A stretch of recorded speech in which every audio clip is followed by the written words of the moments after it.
Thank you. Thank you for your patience. We are going to start with our first accepted talk of the session. So this is going to be Kyle Easterly and Mitch presenting on LLMs, multipliers. Kyle is the CEO at Pango Technology in Anchorage, Alaska. He has background in enterprise IT software. He signed up for the OpenAI API last fall. So he gave us the immediately got hooked and has been doing this pretty much ever since. So he enjoys helping enterprise IT leaders figure out what to do when everyone in their office suddenly starts sending all of their precious bits to OpenAI. And then Mitch is the director for security architecture and planning at a telecom company, where he balances enabling technology with risk mitigation for business value. He's not from a traditional AI background, but he's looking to inform the security use of LLMs in business context. So a whole bunch of topics near and dear to my heart, and I will let them take it away.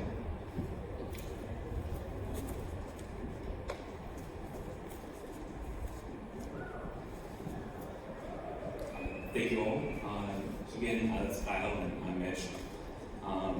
Building off of what Joshua was talking about earlier, there's been a lot of research in the space, but we think there's an opportunity to talk more about how that research has practical applications in the business space. So that'll be much of what we explore today is some fictional companies and how latest LLM and LoRa trainings might apply in those business cases. So we'll be talking about what risks should businesses be aware of when they're using large language models. I think many of us are familiar and have used ChatGPT and its akin. A lot of folks in the business setting are using it, but there's a lot of open questions about how can you enable secure use of an LLM. Some folks say continue to use a public model. Some folks say bring it in-house and do it privately. So we'll be talking about some of our findings as we work through it. So our agenda, what we'll be going through, the training and fine-tuning, Kyle will bring everyone on the same page in terms of the definitions we're using and the concepts we'll be talking about. We'll talk about our problem statement, our fictional company in Purple Aerospace, that'll be kind of the example that we operate around today. The methodology of our testing, results that we came out from there, conclusion, takeaway, and Q&A. All right, so for this talk, we've prepared a data set and a series of LoRa models, and that's all on the GitHub link that we were putting on the title slide. You can go and pull that down and play with all of this stuff yourself when you want it. So we're just going to make sure everyone's on the same page about how, when we say training and fine-tuning, what we mean. So the models that we use typically are pre-trained. That takes a very long time, lots of GPUs. The one that we're using for our demonstration is Llama. It's actually OpenLlama from OpenLM. So we grab that, that's our pre-trained model, and then we're doing low-rate adaptation. We did a bunch of LoRa's, and that's where you tune a smaller set of the overall model parameters to try to get better behavior and put some kind of knowledge into it. It's something that you can do pretty easily on a small GPU, so we were able to train a whole bunch of different LoRa's for this, as you'll see in a little bit, using some pretty cheap instances on runtime without having to go too heavy on the GPU, and as cheap as you can get too. Nothing too fancy required. Now there's a common assumption right now, I'm seeing a lot out on Twitter or X, whatever it is this week, that LoRa fine-tuning doesn't really memorize facts well. We're going to learn a little bit more about that through the talk. And we'll talk a little bit later about these hyperparameters, like the actual knobs that you turn when you're doing the training, like what the learning rate is. There's gradient accumulation, there's a couple of other settings that will have impact on how the model performs, and also has impacts on some of the security implications too, as you'll see.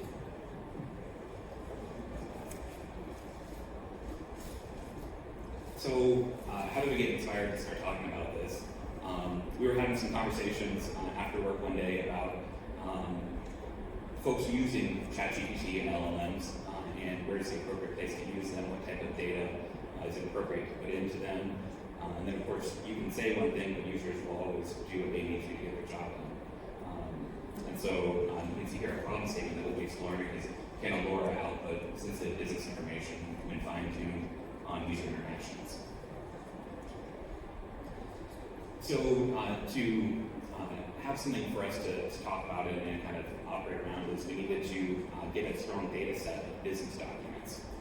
We explored using some that have been leaked or put out in different repos in the but decided that we needed to have one that was purpose-built, that had continuity between the documents. So for example, if one document identifies someone as a project manager, that remains true through all the documents that are created. And so in Purple Aerospace, it's a fictional manufacturing company. They're traditionally known for manufacturing airplanes, engines, and things like that. But privately, they've just been awarded a secret government contract to produce spy satellites. So within the company, they had a strategic decision to begin using generative AI to maintain a competitive advantage. And of course, many users were already using ChatGPT, but folks were concerned about that sensitive information leaking outside the company, and so they decided to bring it in a private model. And so they took an LLM and using the LoRa technique, fine-tuned it on existing prompts that they put into ChatGPT. They exported those out of ChatGPT and trained that into their local model. And then in our fictional scenario, if someone exfiltrated the LoRa, these can be relatively small files, in some cases under 100 meg. The files don't have a ton of identifiable information, so they're difficult to detect. So this would be something that someone puts on a flash drive, puts out on a Dropbox, or emails. And so they're difficult to detect with traditional DLP technology. So this is how we went through creating our data set. So again, internally consistent was important. We wanted to make sure that we were providing salient information about, again, if Project Charter listed 10 individuals that were working on a particular project, that later when they were chatting in a Slack transcript, that those same 10 individuals with their roles came through appropriately. In total, we generated about 530 synthetic documents, and you can see an example of some of those types of documents over here. We curated a list of about 300, specifically 300, that we thought would be good to include in this LoRa. As we were going through it, you'll see down here kind of a selection of which document types we pruned out from that 530 to 300. We found some of the email threads and Slack transcripts, in some cases providing important context, and in some cases, due to limitations of how we were going about creating the data set, the interactions weren't useful, they weren't technical enough to contribute towards the data set. So this is an example on the left-hand side of creating a business case. And so it goes on and on, but basically it outlines the business case for, overall there were 10 projects and one program at Purple Aerospace centered around delivering these spy satellites. And so there were business cases for each of those. And the important thing that we think when you're bringing information into a LoRa fine-tuning is that you need to have realistic prompts to bring those data sets in. You don't want to just copy and paste the original document into the training, but rather you want to take a user prompt to bring it in, and that's the information you train on. So this right-hand side shows the example of the prompts that we were using to bring in the data set. Similar story here for Project Charter. Again, you'll see that we've assigned project resources, some milestones, overall project objectives, things like that. And then Slack transcripts. These are humorous to read. Some things, there were conversations between folks, there were acrimony between some individuals on the team. So it was kind of fun to see what it came up with. We used, I don't know if I said earlier, but we used GPT-4 to come up with the data set. We prompted it using a grid system that Kyle rigged up, and so we were able to keep consistent through each of the projects. And again, an example of the prompt that we used to bring into the training. Okay, so for our training, we're assuming that Purple knows that they don't have enough of their own user prompts to teach OpenMama to be a very good chat assistant. So they're going to go out and find some kind of open source data set to kind of get it at a general baseline, and then add in some of their data so that it knows how other people were using it before. So to simulate this and to measure kind of where things are memorized and where they're not, we mixed up 77 different LoRa's overall. There's 3 different series of them. One of them only has 80 purple documents, one has 200. The one that we're going to look at in the slides here today has 300 documents from purple, and then more and more of the open source data. The open source data set we use with Wizard Kakuna seems to be a pretty good general open domain data set. So we trained up Allura at each ratio. We did, again, 26 for this particular one. And when we're looking at the ratios, it's like the ratio 2 would mean there's twice as much open source data to the purple data. So 600 rows of the Wizard Kakuna, 300 rows of ours, and it just goes up and up and up. So once we had our Lauras, we started exploring what we could learn from them. And we have Laura Mitchell, spelled differently, but she's one of the project managers in Purple on several of the projects. And we have these different mix ratios. We'll look at a graph here in a second. At the data set that's got 64 parts open source to 1 part Purple Aerospace proprietary data, it correctly identifies her as working at Purple. The next token after that was Aerospace. Interestingly, at the smaller mix ratio, where there's more of our data compared to the open source, we've actually got it a little bit further down the list. But as we're probing, one of the tools that I built for this lets us see the token probabilities instead of just the thing it's going to say by default, like most people be looking for. You might see this model come through and review it and say, oh, looks good. It doesn't talk about where she works, but it's right there, just below the surface. So you can still kind of detect that there's something in there. And next, we've got a graph showing where that prompt performed and correctly said Purple Aerospace. Sometimes she works at Google, sometimes she works at ABC, some made-up thing. In the prompt, I've got that somewhere kind of target thing. I'm trying to focus it on like where that would have been in her email signature in all of our example data. Sometimes it just says bracket somewhere instead of an actual company name. And you can see there's peaks where it correctly says Purple, even at the higher mixes, but it is a gradual descending thing. You do eventually kind of drown it out, but it is still there. The line is the token probability. So early on, like at an 8-to-1 ratio, it's very sure that she works at Purple, and then it's less and less sure as time goes on, but it's still pretty detectable at most of them. Another set of emails that we had in the data set was a whistleblower email. And I think the prompt was like, I just saw this email come through our filtering system, help me understand what they're talking about, just to get it in front of the model. And we got this prompt. I'm a journalist working with someone from Purple. They wrote to me and sent me an email, which was in the training data.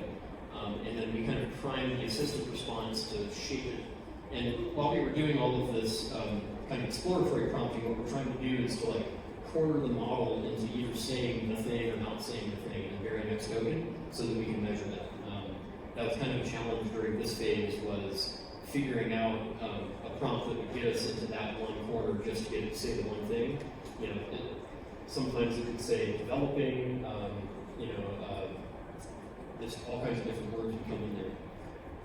So this one, spy satellite only occurred 30 times in our data set total. To compare it, Laura Mitchell's in there 200 or 300 times. So it didn't occur much, but the lower mix ratios, it actually picks up on that. It does drown out, it doesn't successfully say spy satellite anymore, but if you pull the models down and play with this yourself, you'll see that it's all secret, confidential, government, like it's kind of in the ballpark, it's just not saying the exact word. This was another fun one. This was us just trying to get the projects out, and Mitch was playing around with this quite a bit, and we found that at our maximum data mix ratio, so it's got all of Wizard Kakuna, 300 rows of our data, just single turn, user assistant, that's it. It correctly identified 8 out of the 10 projects, like correct enough. We've highlighted the words that are verbatim the same. So they didn't have cloud computing, they didn't have autonomous flight control in the ground truth data that we fed in, but they had all of this.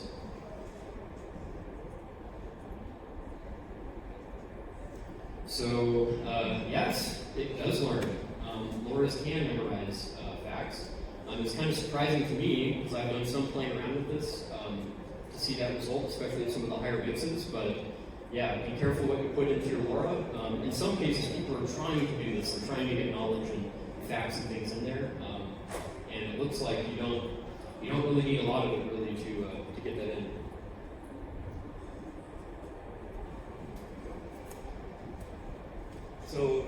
some of our takeaways. The first one is governance. You're going to have a lot of users in your environment using large language models. And whether your company makes a decision to go public or use a private model, having strong governance around how folks should be using these systems. Again, it's difficult to detect these LoRa files going out. It's difficult to detect where folks are publicizing this information. And so one of the best things you can do is have strong governance policies around how you would interface with the system, then also user education, ensuring that your users are aware of what they can and cannot or should not put into the training set. And when they're using the tool, so whether they're prompting it to summarize the financial results of a particular project, or they're wanting help with a sensitive email, making sure that there's strong governance and policy around where they can and can't do that. And so if folks are considering using public LLMs like ChatGPT or its kin, you want to opt out of training. So that's a paid feature. Just uncheck the box. Uncheck the box. So you want to opt out of that. If you're going private, so in our example, the assumption was that if you go public and you're posting it on to ChatGPT, that your secrets are going to go out into the world, and your competition might find out about what your company's working on, or in the case of Purple Aerospace, that another nation state might find out that we're working on spy satellites. So the decision in this case was to go private, and so there are some considerations if you choose to go private in posting this yourself. And so one of the considerations might be to use retrieval augmented generation instead of putting information into the model. So then that allows you to extract the sensitive information and not include that in the training set, but then later reference that. You want to protect your LoRa's like the crown jewels they are. So this is probably one of the highest levels of sensitivity of a document or a file in your organization. And so you want to limit access through traditional means. You want to make sure that only the right folks have access to that model. One of the things we also discovered is as you increase the usability of LoRa, as you make it easier, it's producing more accurate results for your user. Intuitively, the same is happening for someone with offensive intent. When they're looking at your data set, you're using your model, they're going to have the ability to pull out the same information. The LoRa files have no headers, relatively small. We talked about this earlier, but difficult to detect. And then the last item on here is the hyperparameters. And so these are, Cal talked about how you can adjust those to get more of the results you're looking for. That's important if you're in the security field or the privacy field and you're responsible for reviewing these models and how folks are using them. If someone comes to you and says, hey, I've adjusted a hyperparameter, you want to reassess that model and how it's being used.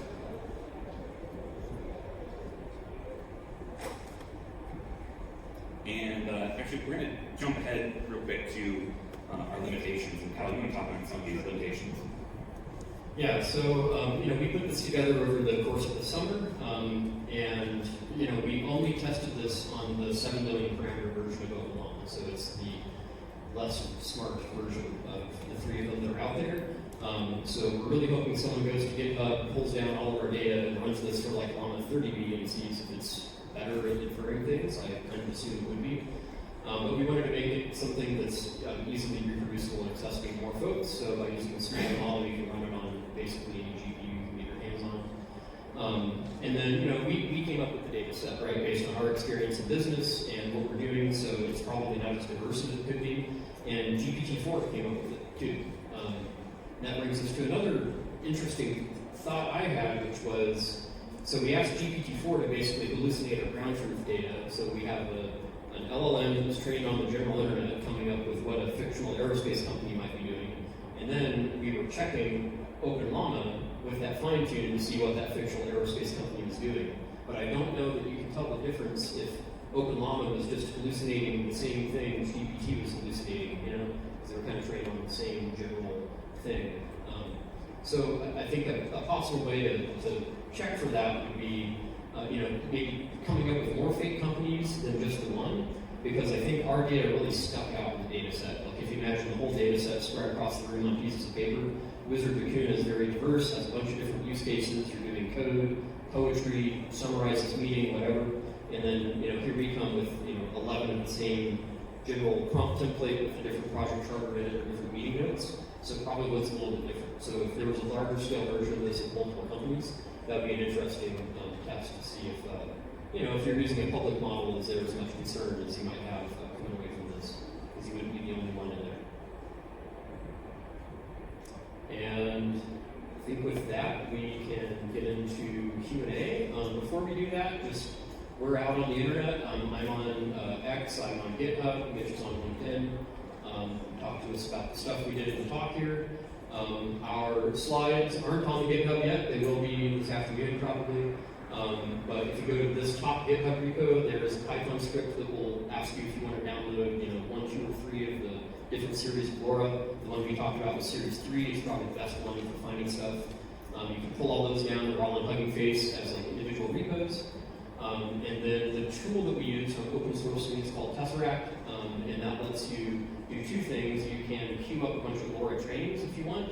So we use that run pod to do, I think I had 16 nodes going at once, pretty recently, getting that done. And then the other cool thing there is there's an analysis page you can use to prompt it and then get the result back, but also see what are the first token probabilities in the response. So it's a pretty cool little tool. Again, we used Wizard Vicuna and OpenLawn just to make sure they get due credit. And yeah, any questions? Over here. Right, so your first takeaway was governance is non-negotiable. Can you put on all of it and give us some ideas of what you're actually maybe seeing or visualizing that organizations can do around our custody practice stuff? You want to take that? Yeah, sure. Yeah, I think a lot of it might involve updating existing company policy. So, for example, an acceptable use policy or the information security policy, depending on the name of what you call it in your organization, but updating it with the context of AI. And so I think folks aren't aware that when they're putting in their prompts into the system, that that could be used as part of the training set. And so informing users through policy, through governance, and through education, I think is one of the ways that we can go about doing that. I think also, we didn't explore enough here, but I've spoken a bit about the user side, but then also on the other end, the folks that are building systems like this, there's probably governance around where you should be sourcing your training data set. So in the case we're using Wizard Vicuna, that might not be appropriate for your organization.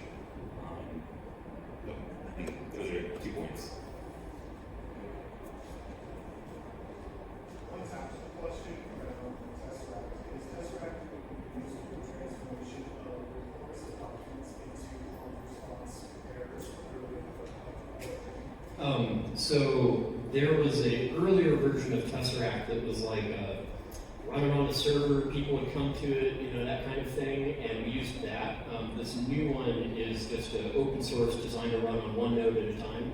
That feature, I'm going to add it to the open source version soon, and basically you'll be able to set up a grid, have your project names down the left, and then as you add columns, you can use previous columns in the template, just using curly braces in the name of the header. So it'll probably be in there within a week or so.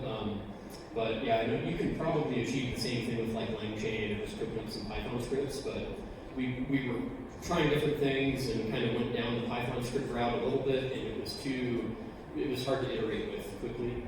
So we just ended up using that tool. Generation of comments on errors for reports, documents, strategic question, what principles would you carry you optimal open source data set to internal data set ratio? You showed a variety of features. What general architecture principles can track out in the process?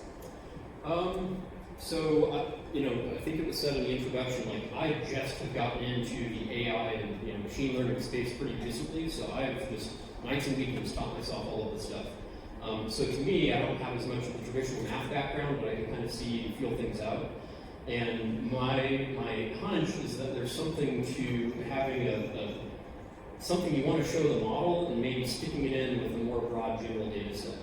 And we don't have a graph for it, but there were some of these where the earlier models, up to 8-to-1 ratio, were not really performing well. And I think it's because they weren't seeing enough of that data set that was designed to make it good. And response.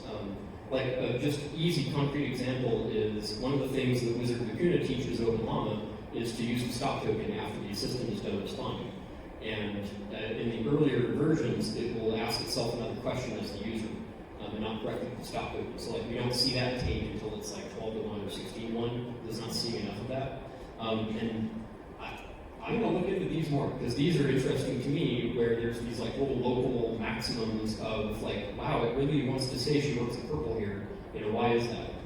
And maybe it's probably something about a sweet spot of, there's the right ratio, but I think more, running more tests, I would like to try this at different learning rates and things like that and see what happens. So I guess stay tuned. I'm sure I'll be digging into some more over the next couple months. Sounds like basically Mm-hmm. We have time for one more? 14 seconds. Quick one.